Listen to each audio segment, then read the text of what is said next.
Mga kaistorya, welcome sa ating vlog. Kung ikaw ay bago pa lang sa ating YouTube channel, please don't forget to subscribe. At kung ikaw naman po ay nanonood sa ating Facebook account or TikTok account, please don't forget to follow mga kaistorya. At please help me grow my subscribers by sharing it to your friends, by clicking the like icon, and if you like to comments on the topic that we discuss, you can also write your comments, mga kaistorya. Kung ikaw po ay natutuwa sa ating pinag-usapan ngayon, you can express your support by clicking this icon. Yan, thanks na yan ha. Nasa lower right yan. At pag-click mo dyan, may lalabas. Yan ang lalabas, mga kaistorya. Mamili lang kayo dyan. Thanks or super thanks or super thanks, mga kaistorya. Kung ikaw naman po ay naghanap ng mga magaganda, trendy, classy, pero napakamura. Very affordable dress, trousers, blouses, bags, apparel for women, you can visit the Facebook account of my wife, Glynis May Arsua, mga kaistorya. Andyan, makikita nyo dyan sa screen, mga kaistorya. Ayun. We can ship your order anywhere in the Philippines, mga kaistorya. Kahit wala kayo dito sa Cagayan de Oro City, pwede kayong mag-order ng mga gusto yung damit dyan or apparel dyan. So add nyo lang po yan, add at follow po. At minsan po every night po nagla-live po si Mrs. Basta just keep updated po kasi may mga schedule ng mga live selling niya. Mas maganda din yung live selling kasi mas mura. Kung mura yung posting, mas mura din yung live selling. So bago tayo magpatuloy sa ating balitaktakan, mga istorya, ay hindi pwedeng wala ito. Wow. Ito yung mga natin kumbaga fuel for the body. Ang Genesis Organic Spirulina, mga istorya. Ayun, ang Genesis Organic Spirulina ay isang blue-green algae, isang plant. Hindi ito synthetic drug, kaya walang side effects. Ito ay itinanim sa fresh mineral water in an environment with low pollution. Marami itong mga nutritional contents na kailangan ng ating katawan. Kaya hanapin na ito online. Mabibili ito online, mga istorya. Nandyan sa screen yung kanyang website. Tingnan nyo yung website niya, nandyan sa screen. At nandyan din ang contact number. Mabibili din ito sa Mercury Drugstores and Pharmacies nationwide. Genesis Organic Spirulina, ang spirulina ng bayan. So bago tayo magpapatuloy sa ating balitaktakan, ay laklakin muna natin ang Genesis Organic Spirulina, mga istorya.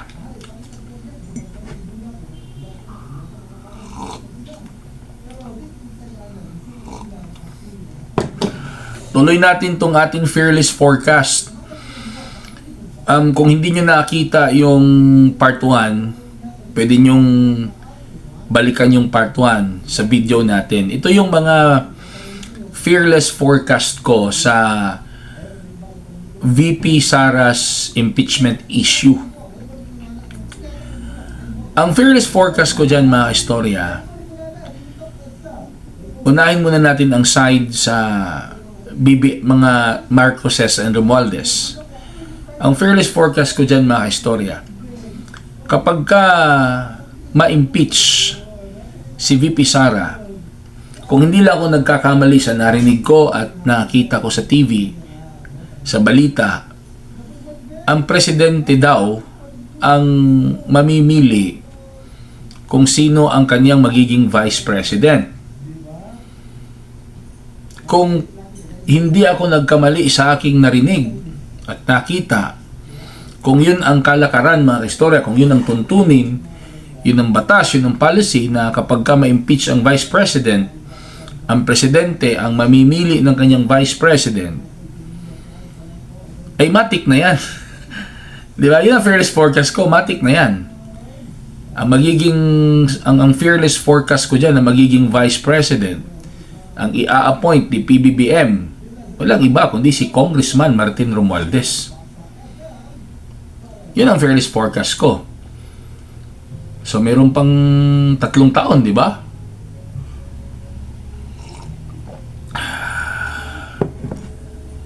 Yun ang magiging fearless forecast ko kapag ma-impeach si Vice President Sara Duterte.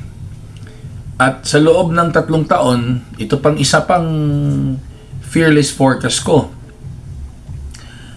Baka may mangyayari. Hindi ko alam kung ano. Pwede impeachment, another impeachment, or pwede due to health reasons. Pag na-appoint na si Congressman Romualdez as Vice President, ang next fearless forecast ko dyan, sa loob ng 3 taon, baka posibleng mag-step down or dalawa yan mag-step down or ma-step down si President Bongbong Marcos Jr. At ang mangyayari niyan mga kaistorya, magiging presidente si Congressman Romualdez. Kaya saan magsisimula yan? Sa pagtanggal kay Vice President Sara Duterte. Kasi kung ang hinahanap, kung ang pinupuntirya mong pwesto ay presidente, hindi pwedeng dumiretso ka doon. Kasi kung mawala yung presidente, automatic ang magiging president ang vice president, mga istorya. So para hindi magiging presidente si VP Sara, unahin mo na siya. I-impeach mo na siya, tanggalin mo na siya dyan. And next step dyan, yung presidente na naman. So ito yung fearless forecast ko kapag ma-impeach si VP Sara. Ang i-appoint ni PBBM na vice president si Congressman Martin Romualdez. Siya maging vice president. At yung 3 years na natira, posibleng may mangyari yan na ma-step down or mag-step down si President Bongbong Marcos Jr. At kapag mag-step down si President Bongbong, automatic na yan. Ano, Rab? Magiging presidente na si Congressman Martin Romualdez. Dito naman tayo sa kabila, mga istorya. Ang aking fearless forecast dyan, mga istorya, kung hindi ma-impeach si Vice President Sara Duterte dahil ang mananalo ay mga taga-PDP laban. Tapos kung totoo yung ingay na narinig natin, kasi maingay ngayon ang social media napakaingay ng social media ngayon. Kung totoo yon, yung ingay nila, hindi mga trolls yon, and it will be converted into votes, malamang ang uupo dyan sa House of Representatives at sa Senado, mostly mga pro-Duterte candidates yan. So kapag mangyayari yun, mga istorya, kung halimbawa mas marami ang mga pro-Duterte candidates na mauupo sa Senado, ang fearless forecast ko dyan, hindi mai-impeach si Vice President Sara Duterte. Kaya napaka-crucial ng midterm election. Kasi yung midterm election, yun yung public opinion. Yun yung, sa tingin ko, very credible and reliable public opinion. Kung ano talaga ang gusto ng taong bayan. Gusto o ayaw na ba nila sa mga Duterte? Doon yun makikita sa resulta ng midterm election. Kaya, mga istorya, kung ang mananalo, karamihan ay mga pro-Duterte o mga PDP laban, so it only shows na gusto pa ng mga tao, mga Duterte. Pero kung kabaligtaran naman ang mangyayari, ang BBM party ang mananalo, so ibig sabihin, ayun na talaga ng taong bayan sa mga Duterte. Pero kung ang mga pro-Duterte ang mananalo, mangyayari niyan, ito yung fearless forecast ko So, hindi mai-impeach si Vice President Sara Duterte. Hindi siya mai-impeach. Ang mangyayari niyan, merong magpa-file ng impeachment case laban kay BBM. Kay PBBM, kay PBBM. Meron. So, since marami ng assuming na marami na ang mga PDP congressman or pro-Duterte congressman sa House of Representatives that time, kasi lahat yan re-electionist eh. Lahat ng mga congressman re-electionist eh. Kung marami na, so hindi mahihirapang kumuha ng 1/3 vote. Di ba? Oo. Paano ngayon yan kung marami din sa Senado ang PDP o pro-Duterte senators? Maraming ka-alliance dyan si BP Sara. So, delikado si PBBM na ma-impeach. Kasi ang impeachment kasi political nature eh. Ang impeachment kasi numbers game eh. Pag meron kang number sa lower house at meron kang number sa Senado, patay ka eh. 'Di ba? Hindi kagaya ng judicial process na kuan talaga 'yan.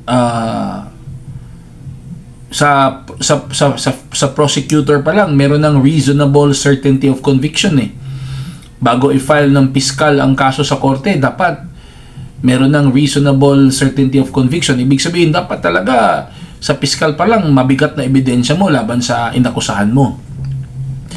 Iba kasi yung impeachment. Ang impeachment kasi political in nature. Sa nakikita ko ngayon, parang very subjective eh. Kung halimbawa, sa tingin lang nila, nagnakaw o, di ba, nangurakot, sa tingin lang nila, pwede nilang i-file ang impeachment eh. Kasi nga, that's political in nature.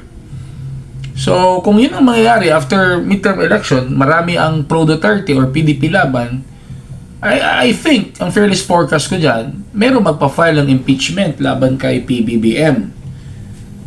Tapos, endorse yan sa Senate, patay. Delikado. Hindi aabot ng 6 years si PBBM. Yun, kung ang resulta ng midterm election ay hindi papabor sa kanila. Kasi definitely mapapalitan din ng House Speaker niyan eh. Kaya sa tingin ko ngayon, kung mai-impeach na si PBBM, ano mangyayari? Sino magiging presidente? Hindi si Vice President Sara Duterte. Ganun lang yun. Kaya nga, alam nyo, sa Russia, talino ni Putin eh. Kasi alam niya, ganun talagang kalakaran. Kaya lang yan, labiing lang yan eh. Labiing, ganun, labiing lang yan eh. Kaya ang ginawa ni Putin doon sa Russia, eh, gumawa siya ng batas na hindi pwedeng i-impeach ang presidente. Di patay. Oo. Patay sila doon sa Russia. Hindi pwedeng i-impeach ang presidente. So, pag ma-impeach si PBBM, ang magiging presidente niyan si Vice President Sara. Ang fearless forecast ko dyan, mga istorya, na magiging Vice President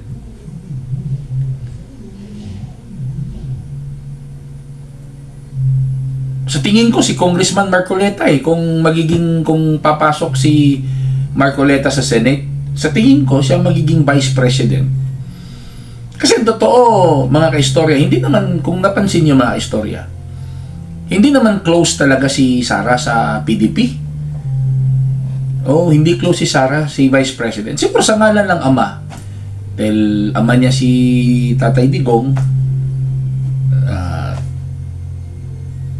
Of course, blood is thicker than water eh. Ang partido yata ni Sara, lakas, di ba? Kay former President Gloria. But I'm not saying na galit-galit sila. Alliances pa rin yan. Bato, sino yan? Bongo, yung mga PDP. Alliances pa rin yan sila. Pero sa tingin ko hindi masyadong close si BP Sara sa kanila. So wala sa kanila magiging vice president. Just in case mangyari yung forecast ko, pakiramdam ko si Marcoleta magiging vice president eh. Because di ba, yung sabi ko kanina, ang base sa batas, kapag ka ma-impeach, kapag ka mabakante ang pwesto ng vice president, ang mamimili ng kanyang vice president ay ang presidente. Nangyari na yan kay Gloria Arroyo noong na-EDSA 2 si ERAP. Sino ba naging vice president ni, nakalimutan ko? Siya ang namili. Siya kaya namili ng ng vice president niya. Akala nga ni the late Senator Nene Pimentel siya eh. Kasi siya yung humawak ng papel nung nag-oath-taking si Vice President Arroyo doon sa EDSA as the newly installed president. Maraming maraming mga marites that time na the first vice president in Cagayan de Oro City, hindi parang second ba yun, is no other than Senator Nene Pimentel, pero hindi yata siyang pinili. Nakalimutan ko lang sino yung pinili, mga istorya. Yun ang fearless forecast ko. Tapos yung kaso ni Congressman Romualdez na final nila Representative Alvarez, nila ni Atty. Topacio, tuloy-tuloy yun doon sa ombudsman. Ano masasabi niyo, mga istorya? Please write your comments below. And kung ikaw bago pa lang sa aking YouTube channel, please don't forget to subscribe on my YouTube channel and follow my TikTok account and Facebook account. Maraming salamat po at magandang araw.